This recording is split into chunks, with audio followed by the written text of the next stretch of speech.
What's up, YouTube? So I'm gonna keep going and continue to learn as much as I can about Zenless Zone Zero. Since I didn't get to play any of the closed beta tests or whatever, I think there have been 3. I'm waiting for the game just like everybody else. So I've been actually watching things about the game because it was a mistake not to do it for Wuthering Waves. I didn't know anything about Wuthering Waves going in. I went in as a completely 100% super casual gacha game player, and I'm trying to step up a little bit from there, you know, like not being a super hardcore gacha player, but definitely want to be a little, you know, a little up there, so at least I know what I'm talking about when I start playing these gacha games, because playing one gacha game is going to help you learn to do all the other things that you need to do in the other gacha games, and the longer you play and the more games you play, the more you'll know. By the time Project Mugen gets here, we should know pretty much exactly what we'll be doing and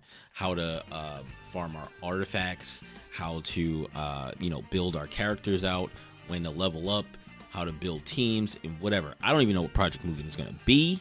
I'm assuming that these open world games are all usually gonna be like team-based games where you have like 3 characters, build out your characters. Your characters have a weapon, they have their artifacts or their relics or whatever, and then they have the effects that you get from having duplicates of them. So whatever their their constellations in Genshin Impact, I think, and your I forget what they call them in Wuthering Waves, and I play this game.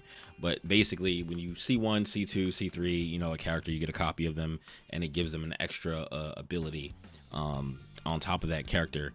I'm assuming that all of these games are usually they're gonna be like that. So we'll see what happens in Zenless Zone Zero. But today we're watching another video. This is from a fellow content creator who is under 1,000, and I'm gonna automatically give him a subscription, because I know both of us are trying to get to that 1,000 subscribers. I'm like right there. So give me a subscription, give him a subscription, and help us get to 1K. I think he's at like 800 and something. I'm at like 990. What, 994, 993? Some people are leaving, some people are fighting it, you know, to stop me from getting to 1,000. Get me to 1,000. Get him to 1,000. All right, let's get into the video. Officially been a few days since the Zenless Zone Zero beta has ended, and we are actually less than a month away of the game being released. Yes, sir. It's finally time for me to talk about what are some of the things I want to be changed in Zenless Zone Zero, not even specifically at release, but at some point of the game's lifespan. I think a lot of these changes could... Let's see what kind of guy he is. More. And just to preface, most of my experience from Zenless Zone Zero comes from playing CBT 3, and I completed most of the content within the game. I have a lot of information and knowledge on the combat system itself, how enemies works, so on and so forth. So the point of view of a lot of these changes will be coming from... Man, I sure wish I had a chance to get into that beta. The game is pretty strong. And to start off, I think the main thing they need to do, and it's a feature that they originally had within the previous betas, is that they need to add manual control for chain assist. If you guys are new to Zen, what you mean? Wait. The slow motion feature that happens when you get your days gauge maxed out, and you have the ability to swap into 2 other teammates in order then to perform a chain assist action. This is a... Okay, wait a second. So chain assist, I've seen that thing on the bottom of the screen where you on controller, I assume that it's going to be like probably Q or E for like keyboard and mouse, whether you do the left one or the right one, or I assume, or maybe it'll just be left or right, or, you know, A or D or whatever on the your directions. But in Wuthering Waves, when you call in another character, all you do, you just press the button of the character comes in, the character that's leaving does their outro skill, the character that's coming in does their intro skill. So you pretty much all you're doing is waiting for your concerto gauge to fill up, and then you're calling in your next character does their attack. I assume that it worked the same way in Zenless Zone Zero, where, you know, you get the little thing to come up on the bottom of the screen, and then you choose which character is going to come in next, and then you call them, they do, you know, a little attack or something like that, and then you take control of them from there. Is that not how it works? a really cool, unique system for the game, and I do like it a lot, but I don't like the fact that we don't have control over when we can use it. I understand What do you mean? somewhat of a workaround because you just have to avoid doing certain things like doing the last hit of your auto combo without doing a special, or I believe triggering a super. All of those things are the main ones. Oh, so what you're saying is basically like if you like there it was kind of like this in SFXT Cross Tekken, where you would just mash the like heavy button or whatever, and then as soon as the last hit of your heavy comes out, you automatically tag into the other character. So I assume what you're saying is that how this works is you're basically you're doing a combo, and then if you complete that combo, it automatically makes you bring in another character. So what happens if you let the bar run out? I guess they don't come in. That would definitely be a good thing to do, where if you're doing your combo, you can hold down a button or something like that, finish your combo, and the character will come out. Or it does not activate at all on your combo, and then you just press the button of the character that you want to come in when one of the gauges fill up. Now, if there's no gauge that fills up for them to come in, then maybe that's why they do it that way. But I would assume that there has to be some gauge or something that fills up that allows you to bring them in that way. Or else what you're saying is you can just do combo, like you can just combo your hits together, call in your other character, combo those hits together, like mash the button and then get your other character to come in, and then combo again, and then bring the other character back in with like no cooldown. If that's the case, it's kind of I don't know if I like it or dislike it. It's definitely different from how Withering Waves works, but maybe there could be a reason they do that, and there probably would be some tech around, like, okay, you don't finish, because he said he was talking about the workarounds, how you don't finish your combo, or you activate a super and it automatically brings them in or something like that. But I don't know. I don't know how I necessarily feel about that. I would definitely have to play the game to have like a really like good opinion on it, but I don't know. That trigger chain assist when days is maxed out, but I hope that they do add the manual control setting that was in the previous CBT. Oh, it was one there. Okay. To prevent you from doing it, or I believe you had to hold the input to trigger it, which I feel like is a lot better system. That is a lot better, actually. Control of what they can do within Zenless will make the game, in my opinion, a lot better than where it is right now. Please, Hoyo, Zenless team, please bring it back upon release. I would love this, and I think a lot of players will actually like it. Yeah, I don't know why they would have taken that out of the game. With this option, it's a whole control system feature, mind you guys. When it was in the previous beta, you could turn it on or off, whichever one you wanted. Just add that option back. That's all I ask. The next, I would assume they only turned it off just to like see how people like that mode, since it's a beta. I would assume that they would bring that back so that you can definitely turn that off, to have the option to turn that off. Because just like in any other fighting game, when you have like simple mode, you're allowed to turn simple mode off, or you turn simple mode on, and in older fighting games. And now in like Street Fighter 6, they have modern, and they have classic, right? So like with the control scheme off, where you have manual input of the character coming in, that would be like classic mode. So like I would definitely play it on classic mode, or play it on the mode where your character does not automatically come in, because that would allow you to get a lot more damage, I'm sure. Whereas like you want to do certain things, you want to do certain combos, or you want to loop certain you want to have certain rotations on a character, and then switch your other character in once you've exhausted everything that you have, rather than just like mashing on the button and then the next character coming in. But that's probably going to be default, because that's like the casual thing to do, where most people that are playing the game are literally going to just be mashing the button and making their other character come in. And the reason why they do that, I think, is because it allows people to just do something that's cool. That's a lot of like the theme of a lot of games these days, where it's like you want your players to have fun, and you want them to feel like they're doing something cool. So you give them like a button that they can mash, and then it'll make them do like automatic combos, like in Street Fighter. Like in Street Fighter, if you're playing modern and you have meter, depending on how much meter you have, you can mash one button and it'll do like a short combo into like a EX move into a super, or a short combo into a level 1, or like it'll do like a full combo, like not a full combo, but like a bigger combo in a level 3 or something like that. But depending on how much, of course, you have to have the meter to do it, but I think it's something like that, where it's just like you want your players to feel powerful, even if they're not good at doing combos. Like if they're not good at doing combos, they're not good at comboing their teams together.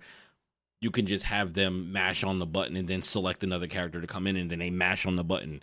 So that's probably why they do that. But I definitely hope that they do bring back the manual input for, bringing your character in. That'll be a huge, like a huge thing that I think will turn some people off the game if they don't, and you have to do these workarounds to get around not bringing your character in.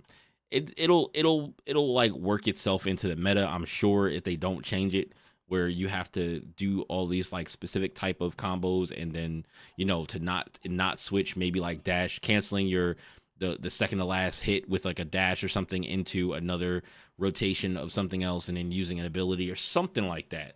But like people will figure stuff out. They will definitely figure stuff out. But I think they definitely should bring back the manual input of the bring your character in. Big thing for me when it comes to making content for the game, and I believe a lot of people will enjoy it as well, especially if you're a big fighting game head, is yes, sir. Moving upon the training mode features. Training mode within Zone Zero. I don't think they're gonna improve upon the training mode features. No, it was hard enough to get the fighting games to improve the training mode features for current games like Tekken 8 and Street Fighter 6, right? Like there have been some good training modes in the past. I think Street Fighter 6 has one of the best training modes, period. Tekken 8 is a very close second. Well, actually, they might be kind of on the same level because they have things that the other one doesn't. Like in the training mode for Tekken 8, or I will count this as a part of the training mode, because in replay mode you can go back into your replays, and you can inject yourself anywhere into the replay to test out things on how you could have handled a situation differently, right? And then in Street Fighter 6, they have a frame meter at the bottom of the screen so that you can see exactly how long moves are, what their recovery is, what their active frames and what their startup frames are, and everything. They're color coded, and it's there for both characters, so you can see exactly what's going on with what moves you're doing and how plus or how minus you are visually, right? And I think that's super good. So like that had the Street Fighter 6 has the frame meter, and then Tekken 8 has the replay mode that you can go back into and re-experience the same type of fights. So I don't think they're gonna do anything like that for Zenless Zone Zero. They're definitely not gonna put a frame meter in the game. They're definitely not gonna put a replay system so you can go back into your replays and see if you know what I mean, like, because that you don't really need that. You don't really need replays. But if they have PvP in this game, I don't know if they do, but if they had PvP in this game, that would be crazy. That would be a really good thing to have in the game if there was PvP. But in terms of like the training mode, I'm not sure exactly what he's about to say about the training mode. But like I said, I don't even know what's in the training mode. So maybe we should listen to him and see what he talks about the training mode in the game, because it might be enough. Like it might just be enough. Like, you might just want to go in there, have this bot that has a certain amount of health, a certain amount of defense or whatever, like kind of like a flat amount, and then you just test your stuff on that, and then kind of like calculate it based on the other enemies in the game. Or maybe it allows you to put an enemy, like if this type, I guess the type of improvement for training mode that I would want for like a gacha game like this would be for any of the bosses that you've come in contact with, or any would be to be able to put them into the training mode, right? Like maybe not fight them, like maybe not like maybe you could, but like I wouldn't even be asking that if you could just go into training mode and just fight them and like perfect them, and then go back and like fight them in the real in the world, and then use your energy or whatever, or use your resources to get the rewards for that. Like you wouldn't get any rewards in training mode, but just sit them in there so that you can test your damage, test your abilities, test your different rotations and stuff like that, to see how much damage you can output, and maybe putting a DPS meter in there somewhere that you can turn on. But like putting all that stuff in the game, most people, like I'm sure that 99% of people that are playing these games specifically are not going to use the training mode. Maybe not. They're probably not going to use the training mode to their advantage or to the best of its ability and all the capabilities that it would have if they added a bunch of things. So that's probably why they wouldn't really update the training mode for this type of game. It is pretty solid, but I need there to be a little bit more features in order to make it probably the best training mode it possibly can. A lot of the things I would like to see is being able to adjust to certain gauges and meter within training mode. I want to be able to see when I'm at a certain amount of health, or when I'm at a certain amount of meter for my supers, or like a certain amount of days on the enemy, what can I actually do to trigger certain events to be happening. But it'll be a very good blessing for us to have that. I mean, it would, but settings to manually set these things so that again we have more control. I doubt they would. I doubt they're gonna add anything like that. Certain enemies and so on and so forth. The next thing is being able to enable and disable our EX skills and ultimates. These are things that I believe are automatically filled up within training mode, so we don't have the ability to see what we need to do or can do in order to maximize how much we can do our different combos or interactions with characters. This is a really strong thing to have because again we'll be able to optimize combo routes and stuff within. But then again, they might not even want you testing out all of these different things. Like it's bad enough that like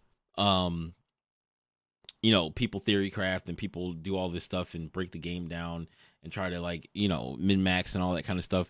I mean, people do that with the game, but all they care about is pull on that gotcha, add some money and pull on that gotcha, man. And the complexity of the combo system a lot more. It is an easy combat system, so it's nothing too crazy. But again, for people like me that enjoy fighting games, that love laughing, that love looking into like the very integral and small things about the game, this will be wonders for us within the training mode. It's more than just fighting game people. That's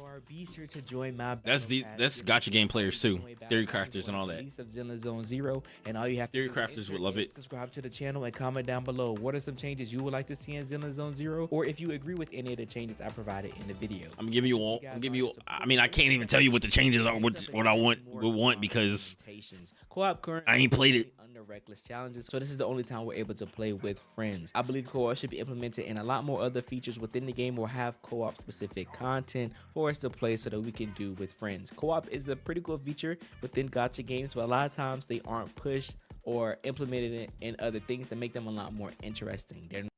Well, see, the problem with doing that is if they implement like a lot of co-op events, right? Let's say they do a lot of co-op events, and you get some cool rewards, right? Let's say you get some cool rewards for co-op events.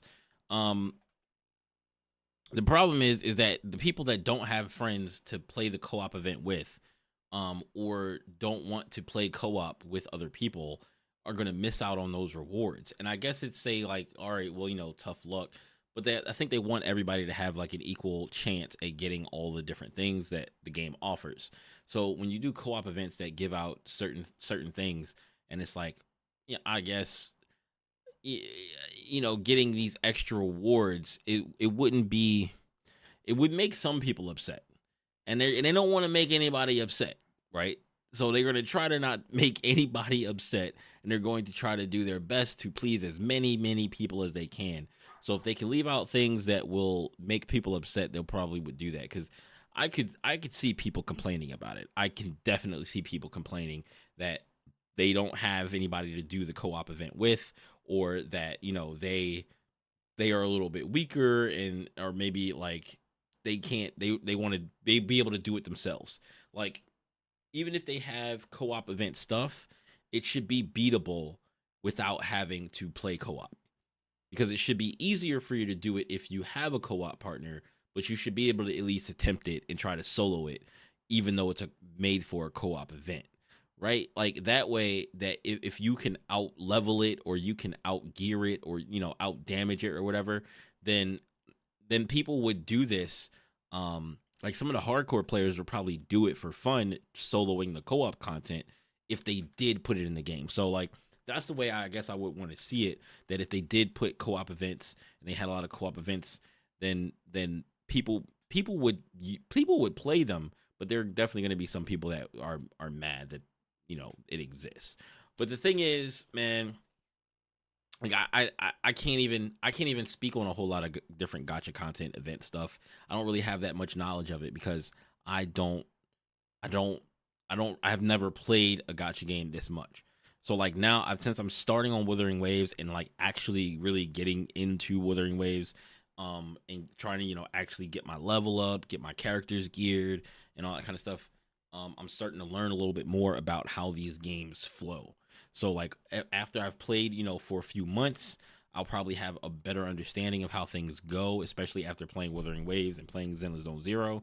And then when new gotcha games come out, like Project Mugen, that I want to actually play, well, not that I don't want to actually play Wuthering Waves and Zenless Zone Zero, but like even like past, Project Mugen, if more games come out that I want to play that are gotcha games, I'll have a way better understanding at how to start, how to do my daily content, and all these other types of things that you have to learn how to do and get used to doing on a daily, so that you can not waste your resources and not waste your time while playing these games. So, let's keep going.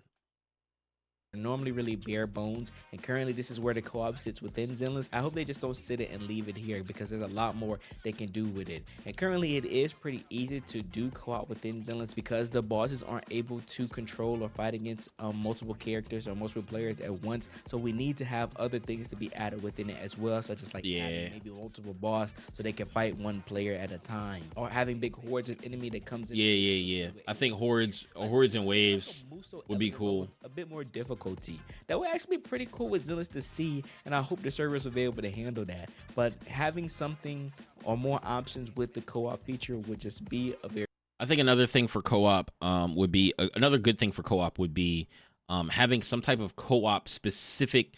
We just talked about this, but like if they were gonna put co-op in the game and they wanted to do it right, I think they need to have bosses that are co-op specific, because then you could have like mechanics on the boss that are co-op specific. Like I said, I would want them to do it so that both like one person could solo the content. But if they want to do co-op in a cool way, in an interesting way, they should have it so that you have co-op specific bosses that have co-op specific type mechanics that you would have to do while you're fighting the boss. Like whether that's exterior things from the boss where you both have to hit something at the same time, or you both have to go to like opposite ends of the stage to hit a button or to hit something that will cause damage to the boss, or the boss, once you stagger the boss has like two parts on them that are kind of spread out, that each one of you guys have to go hit like at the same time. You both have to do your combos and stuff on it to make sure that you're getting the maximum amount of damage, because if you are all attacking one thing, it takes less damage. So make sure to keep your DPS for both of your characters up.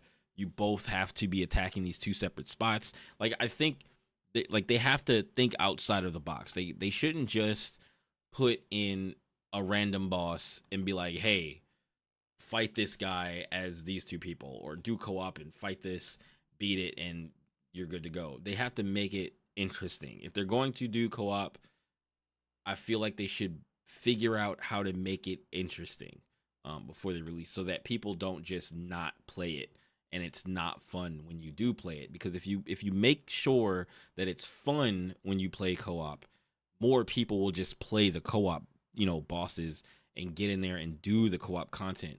But if it's boring and it's just like, oh, let's just slash on this boss, and you don't really get any good rewards and it's not really fun to do, a lot of people are probably not going to do it. You know what I mean? So they're just like, why fight this boss with my friend when I could go fight another boss that I actually need for some like gear or something, or some materials. I could be doing that with my time. So, you gotta kind of figure out how to do it so that it's actually fun to do. Just not kind of like slap it on there.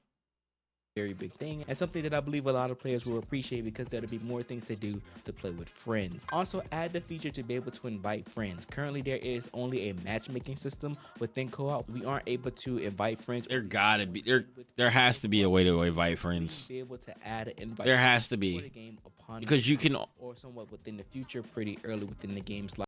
because you can already do that in Genshin Impact, right? Like you can already invite your friends in Genshin Impact. I'm sure they'll probably add that later, seeing that it's a beta. Maybe they didn't want to do it that way, and they're like, well, we don't really need people to be able to add friends. We just want them to try the matchmaking because maybe they want to make sure the matchmaking is working correctly, and that's to stop people from just playing with their friends, adding their friends, and not using the matchmaking. They want as many instances of the matchmaking going as possible so that they can test that out and make sure it's good to go for when they do release the game in full, because I'm sure they know how to do it so that you can invite friends. So you probably just invite friends off of your friends list after you add them with your user ID or whatever, just like you do in all the other games. So I don't think that'll be a problem. I don't think that'll be an issue. Certain things like that, I just chalk it up to being a beta.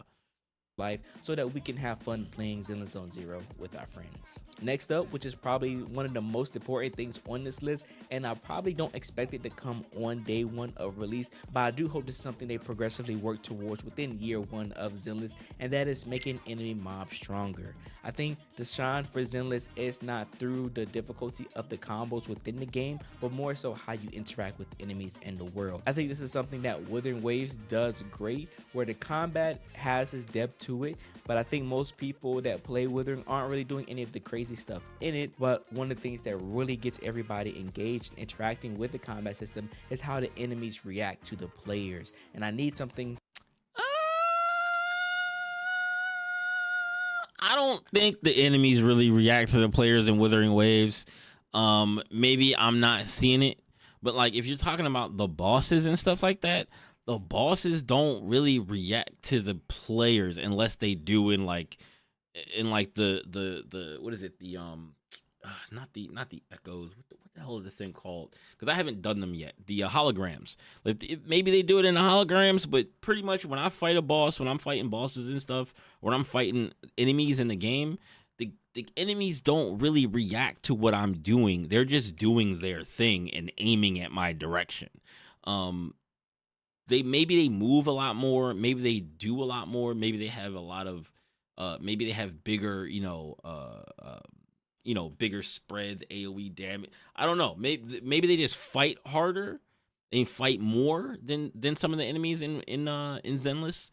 Maybe that's the case, but I don't think the enemies really react to the player in Wuthering Waves. They just do their thing. Because like if I'm thinking about like Crownless, or I'm thinking about like any or Thundering Methys or what is the Thundering Methys and Tempest Methys, I think the other one is, and what is he? Yeah, I'm pretty sure that they just kind of run through their things. The gold circle shows up sometimes, and you have to make sure you hit that, or at least try to hit it or dodge it to get out of the way of it to not get hit. So a lot of the gameplay is built around like dodging these big hits, countering the hits when you see the counter circle coming, and then like that's most of it right there. Like that's most of it. And if you take too many hits, you take too much damage, you die. So it's all pretty much on you to dodge everything and not get hit. Parry things and not get hit. The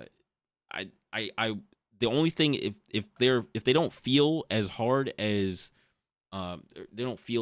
like Wuthering Waves enemies, maybe it's because they aren't swinging at you as often as some of the characters are in Wuthering Waves. That could be what it is, but I don't think that it's the characters are reacting to you in a specific type of way in Wuthering Waves.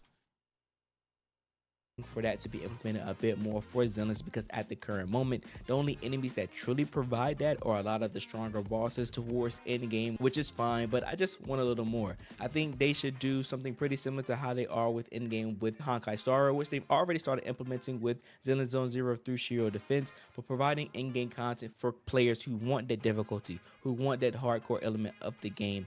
Add those stronger mob enemies. Don't they have a hardcore? feel a mode. little something when we play in the game a bit more. And finally, which is something that I originally didn't have on my list. I thought they had a hardcore mode feel for story anyway. When playing CBT 3, I honestly didn't really notice when my Bang Boo was doing things at times because they don't really have a presence to me, in my opinion. I think if they removed the Bang Boo element from Zenless, you probably really wouldn't notice it because that's how much of an impact they have on the game.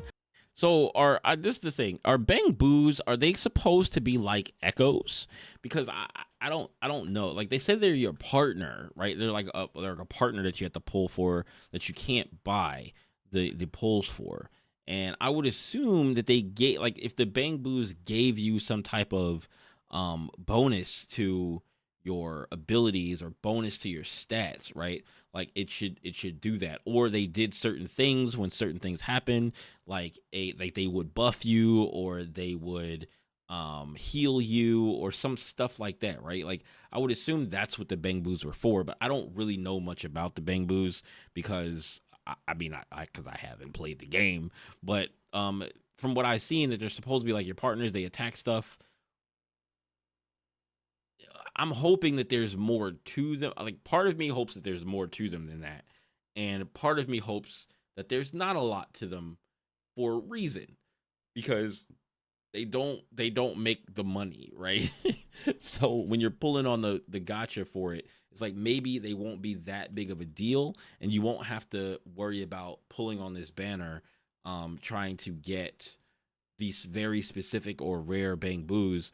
Maybe they'll give you slight buffs. Maybe they'll heal a little bit, you know what I'm saying, to help you out in battle and stuff like that, rather than them being like a huge part of like your team. Like maybe you don't want them to be a huge part of your team because you already have to build out your character, build out the weapon, you know, upgrade all that stuff, and then get the correct like relics and stuff like that for your character. Having another thing to deal with that is a big portion of your team, which in the Bang Boos, and having to get the right ones might end up sucking in the long run, unless you just have, you know, a ton of them, and then like you like have every single one damn near, and you can just slap on the ones that you need when you're going into like a fight or something like that. You know, somebody tell me about Bang Boos and what they're for. I think the only time Bang Boos really feel like they're really hugely and impactful is when you're either using a really busted one like the Ice Bang Boo in the game, and when they are a part of the chain assist functionality for the team. Right, probably because he freezes people all the time. They have too much of a presence within the game, and I feel like they need to strike that balance where they aren't too busted, but they need to have some form of play or some form of thing that makes them feel like that they have to be, or that they are very important to the integral of making up your team. I don't think that should be. I don't think that should be. That was in CBT 3. A lot of them just kind of feel like they were there. I don't really like that feeling of something just being there, because that means they don't really need to exist in something. Well, I wouldn't agree with that, because like if it's a small bonus that it gives you for being there, if you completely build out your characters and you need just a little bit more of something, you can throw like a specific type of Bang Boo on your team, and maybe it might give you that extra little bit that you need. Like if it's like damage boost or like a defense. Well, a defense doesn't ever seem like it's the right thing to do in these gacha games. It's usually attack, and then like elemental damage, crit rate, you know, crit damage and stuff like that. Anything that gives you a bigger number on your attacking or on your offense. So maybe that could be a thing, you know, just like it could be a Bang Boo that like heals you, you know. A Bang Boo, I assume the freeze one is busted because he probably freezes everybody all the time, and then you can just, you know, beat on them while they're frozen. That's what I assume. So, you know, let me know. Instances, but the Bang Boos look cool. They're very cool characters. They're cute. I love them. So I hope that they figure out a way to make them a bit more impactful within the gameplay and add like cool little features and stuff with them, making them very unique from one another. Honestly, it was smart of them to not make them a paid for currency, because I don't believe anybody would have pulled for a Bang Boo with how unimpactful they would have. But the They 100% would have. available through in-game currency, you'll see people still Don't underestimate the whale. kind of again use the currency that you have since you can't use it or anything else. But find a way to make them more impactful, have some form of importance within the gameplay of the game a bit more, and I believe the Bang Boost would be in a better spot. But that's all of my issues or all the things that I believe that they should change with Zone Zero. Again, not directly on release, but within the game's first year or so. I think Zone Zero sits in a spot where they do know what they want to do with the game, but I believe it's going to take some time for the game to truly develop before it finally shines and shows how good of a game it truly is. I don't think it's going to take any time at all. I think it's going to be a smash hit at release. I think everybody's going to love it at release. The only people that don't love how the game is right now are the people that are playing in the closed beta test, because they know what it could be, that it could be better. They have all these like really like strong feelings about the game because they want the game to do well. You know what I mean? Like, it's like we all want the game to do well, but most people I think are just kind of waiting to get their hands on the game and not really like worried about, you know, what it's going to be. They just love the characters. They love the way the game looks.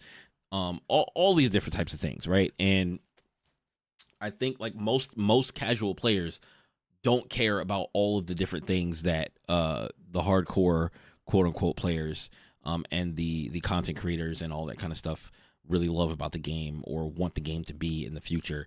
I think most of the casual players just care about the game coming out so they can just get their premium currency so they can do their pulls and get the cool characters that they want and the weapons that they want, and, you know, and just not build their characters correctly. That's all they want to do.